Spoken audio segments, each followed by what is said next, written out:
कल हमने बात की थी कि प्रिवेसी इम्पैक्ट असेसमेंट के ऑब्जेक्टिव्स क्या होते हैं। आज हम बात करेंगे कि सिर्फ नए प्रोजेक्ट के अलावा बिजनेस में ऐसी कौन सी चीज़ें हो सकती हैं जो ट्रिगर करें कि प्रिवेसी इम्पैक्ट असेसमेंट करनी चाहिए। मेरे यूट्यूब चैनल पे आपका स्वागत है, जिस पे आप रोज डेटा प्रिवेसी पे नया कंटेंट देखते हैं। और जैसा कि मैंने कहा, आज हम बात करेंगे कि आपके बिजनेस में ऐसे क्या फंक्शंस आ सकते हैं जिसमें आपको कोई काम शुरू करने से पहले या कोई ट्रिगर पॉइंट जिसकी वजह से आपको अपने ऑलरेडी असेस्ड प्रोसेस को रीअसेस करना पड़े।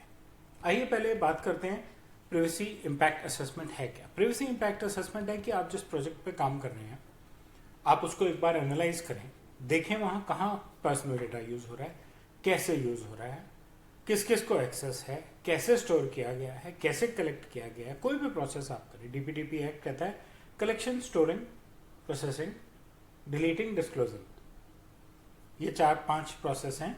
अगर इनमें से आप कुछ भी भारत के नागरिक के पर्सनल डेटा के साथ करते हैं तो उसे हम उसके लिए आपको प्रिवेसी कंप्लायंट होना चाहिए, डीपीडीपी एक्ट के साथ कंप्लायंट होना चाहिए। तो अगर आप ऐसा कुछ करते हैं और आपको लगता है कि उस प्रोसेस में कोई रिस्क है तो आपको उसको मिटिगेट करना चाहिए। वो आपको लगेगा कैसे? जब आप उसको असेस करें। हम प्रोजेक्ट्स करते हैं, हम डेटाबेस को समझते हैं, हम इसको समझते हैं, हम उसको समझते हैं, सब कुछ समझते हैं, हम सिक्योरिटी ऑडिट्स भी करते हैं। अब हम एक ऐसा ऑडिट कर रहे हैं जिसमें हम पर्सनल डेटा की सिक्योरिटी की बात कर रहे हैं, सिर्फ डेटाबेस की सिक्योरिटी की बात नहीं कर रहे, सिर्फ फायरवॉल की बात नहीं कर रहे, और हम रेमेडियल एक्शंस और मिटिगेशन स्टेप्स ले रहे हैं। मैप कर रहे हैं कि क्या ये हमारे देश के या जिस देश के नागरिक के डेटा से हम प्रोसेसिंग कर रहे हैं उस देश के कंप्लायंस रूल्स को मैच करता है। और ऐसा करने से हम इंटरनेशनल स्टैंडर्ड्स को अडॉप्ट कर सकते हैं। ऐसा करने से हम अपनी इंटरनल पॉलिसीज और प्रोसीजर्स को इम्प्रोवाइज कर सकते हैं। कौन से बिजनेस ट्रिगर्स हैं? अगर आप अपने डेटा को रीडिफाइन कर रहे हैं, राइट, री आइडेंटिफाई कर रहे हैं, आप अपने पेपर डेटा को डिजिटाइज कर रहे हैं।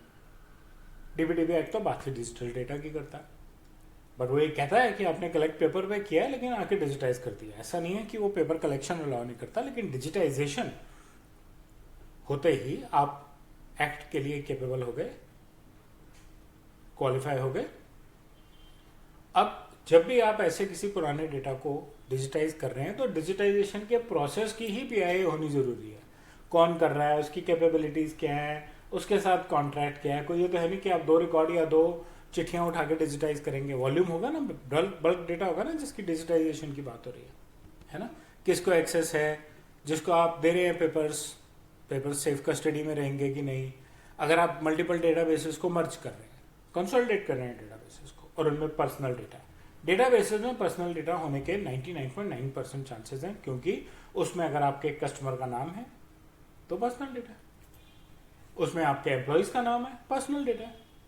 आप अपने पेरोल और एचआरएमएस को इंटीग्रेट कर रहे हैं, डेटाबेस को आपको रीअसेस करना चाहिए, प्रोसेस को भी, कि इंटीग्रेट कैसे हो रही है, उसमें क्या रिस्क है, और जो नया प्रोसेस डेवलप होगा उसमें क्या रिस्क है, दोनों को करना चाहिए। अगर आप कोई नया फीचर डाल रहे हैं, जैसे आपकी एक पब्लिक एप्लीकेशन है और आप उसमें एमएफए डाल रहे हैं, मल्टी यूजर ऑथेंटिकेशन डाल रहे हैं, या अभी तक ऑथेंटिकेशन सिर्फ पासवर्ड से होती थी, अब आप साथ में ओटीपी का भी सिस्टम दे रहे हैं। आजकल कई एप्लीकेशंस आ गई हैं जो आपको कहती हैं अपना फ़ोन नंबर डालिए और ओटीपी लेकर डालिए, अब उसको पासवर्ड नहीं चाहिए आपसे, है ना। तो वो सारी जो हैं उनके केस में भी आप जो नए फीचर ऐसे डाल रहे हैं तो आपको प्रिवेसी असेसमेंट फिर से करनी चाहिए। कोई नई टेक्नोलॉजी अडेप्ट कर रहे हैं, मैंने भी थोड़ी देर पहले भी बात की थी, आप एक नए क्लाउड सर्विस प्रोवाइडर पे जा रहे हैं या आप एक सैस बेस्ड एप्लीकेशन ले रहे हैं, अरे भाई वो होस्टेड कहाँ है? हमारे पास एक कस्टमर आया, उसने कहा मुझे अपने दुनिया के 11 दफ्तरों का बैकअप लेना है, अलग अलग कंट्रीज। तो हमने प्रिवेसी को कैसे हैंडल किया, हमने जीडीपीआर की रिक्वायरमेंट्स को कैसे हैंडल किया, अलग अलग कंट्रीज को कैसे हैंडल किया।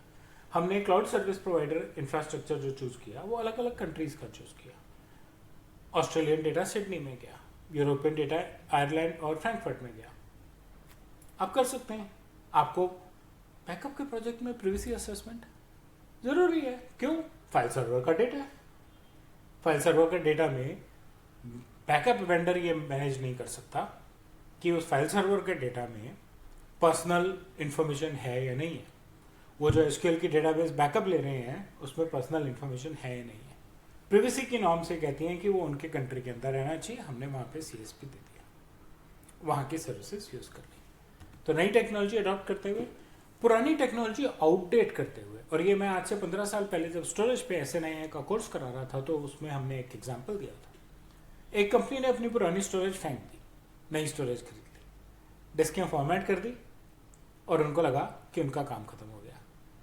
गार्बेज कलेक्टर से किसी ने वो स्टोरेज लेके 1 मिलियन यूजर्स की क्रेडिट कार्ड इंफॉर्मेशन निकाल ली।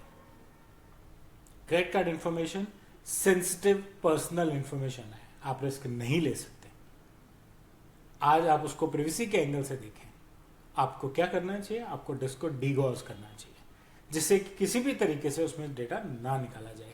नहीं तो ऐसे लगता है यार मेरा लैपटॉप खराब तो हो ही गया, मेरे पास 5 खराब लैपटॉप पड़े, सब में मेरा कुछ ना कुछ पर्सनल डेटा है।